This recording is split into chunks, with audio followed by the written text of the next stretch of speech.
All right. Happy Sunday. Good morning, Utah. Meteorologist Nate Larson here, Fox 13 News. Just wanted to give you a quick update on the forecast today. A little bit of low cloud cover hanging on some of the northern valleys, giving us a mix of sun and clouds.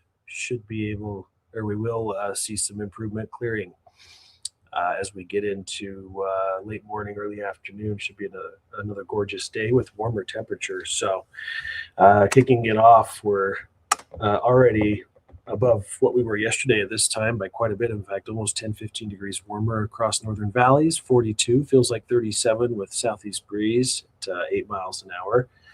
But overall, yeah, pretty nice start to your Sunday.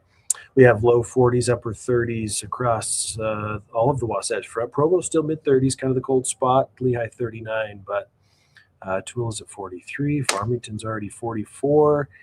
Central Utah still warming up, and southern Utah 28 still in Cedar, 41 in St. George. So we're actually 1 degree warmer in Salt Lake City right now than they are in St. George. Average today 53, and overnight lows typically about 35. Hey, there's that 7:51 sunrise, 7:27 sunset, almost getting equal parts day and night now as we're getting closer to equinox. Which is just around the corner on the 20th. So we are gaining more daylight. Of course, we have been since winter solstice, winter solstice. And so we're adding about 2 minutes, 40, almost 3 minutes of daylight a day. So we're going to go from sunset tonight at around 7:26 to almost 8 o'clock by early April. So kind of excited for that. In fact, we'll likely still have some visibility or last light, some visibility at least by 8 o'clock this evening still, which would be kind of nice or close to that. So getting excited for, the daylight saving or the changing of the clocks is frustrating, but I guess we'll be looking forward to later sunsets. Let's see, went over temperatures. General trend, pretty quiet. Northwest flow is in place, and so that means we'll continue to see kind of a similar pattern to yesterday. Clouds did burn off that were in place yesterday. We ended up seeing a pretty nice afternoon overall. You can see with satellite, things look pretty quiet, at least higher up, but there's still some of the lower clouds in the Wasatch Front that are limiting a little bit of the visibility. Or not visibility, I should say, but the sunshine. Models continue to show them thinning out pretty quickly. We'll continue to see quiet weather Monday. We'll start to see increasing winds, though. You saw those red arrows. Let me back that up. So we have basically a zonal flow setting up, which is where we have westerly winds, the jet stream just to the north of us, and the storm track to the north of us as well. And so there's quite a bit of shower activity moving through Washington, Oregon. We don't see a huge dip in the jet stream, but there's a little bit of a trough that moves in on Tuesday, sags into northern Utah. Should be strong enough to help drop temperatures, bring some cloud cover, but it's looking like the moisture is going to stay north along with the storm track, and things are pretty quiet for the most part all the way to next weekend. Although some models show that could have a little bit of moisture move through on Saturday evening as well from another storm system, from that storm that just grazes northern Utah. So southern Utah, you're basically in the clear. We're going to continue to maintain dry weather. We do oscillate a little bit with daytime highs, and we'll have some blustery winds, but we'll get kind of that spring breeze coming in, maybe some good kite flying weather. It's that time of year where we typically see those out more often. As far as winds go, no wind advisories yet. I think we'll stay below wind advisory threshold, but notice some of the future wind gusts over the higher elevations across the state with that storm passing Monday to Tuesday.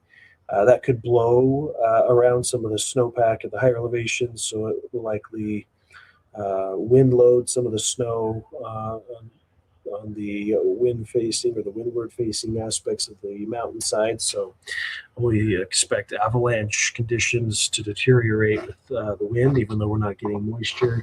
So be sure to check the latest conditions. For today, we're moderate for the northern mountain zones. That's according to Utah Avalanche Center.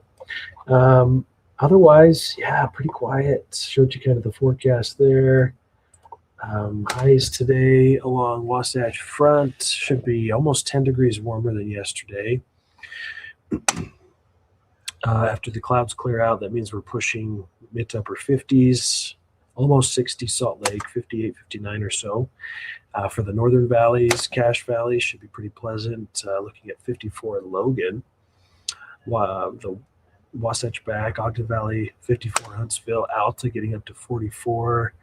For the central part of the state, Southwest Valleys, Richfield, Fillmore, all upper 50s near 60 degrees. And St. George just looks pretty comfortable. In fact, low 70s today, 60 in Cedar City. So we'll warm up nicely after in the 20s this morning, light winds. And then temperatures just get better tomorrow. 76, maybe some good golf weather in St. George. We do drop a little bit with temperatures as we get towards midweek, but then we rebound sharply back into the 80s Thursday, Friday, Saturday, mid 80s on Saturday, and then northern Utah near 60 today, 60s tomorrow. We drop quite a bit on Tuesday, almost 15 degrees cooler, but that's closer to average highs, and then mid 50s on Wednesday. Quick bump up to the mid to upper 60s Thursday, Friday, and 65 on Saturday. So looking forward to these milder temperatures, even though we've had record warm winter already. It's always kind of nice to see some of the transition. I had pulled up some of the figures. Let me grab those for you again just to give you comparison. So we know Snowpack, of course, still record low. We're following record low territory for statewide snow. Salt Lake snow is still setting new record lows. We only had 3 inches or just shy of 3 inches of snow, and we should have had 45. Amanda says we've skipped spring straight to summer. Yeah, with southern Utah, I guess, with those 80s, even some possible 90s maybe next week. I saw some of the long range forecasts, so we'll keep an eye on that. But moisture content, we've had a decent amount of liquid moisture. In fact, we're above average for the water year, which goes from October 1 through the end of September this year. We've had just over an inch of rain so far this month, rain and snow. And so far for the water year, 9 inches. And so that's almost 2 inches above normal for this date in Salt Lake for the water year. And of course, that's great. We'll take all the moisture we can get. It would be nice if we had more snow, though, to kind of replenish reservoirs as we start to draw on them with some of the warmer months ahead. But we'll have to deal with that as we get there. So anyway, thanks for watching. Hope you have a great Sunday. And we'll be back. We'll see you next time, I guess.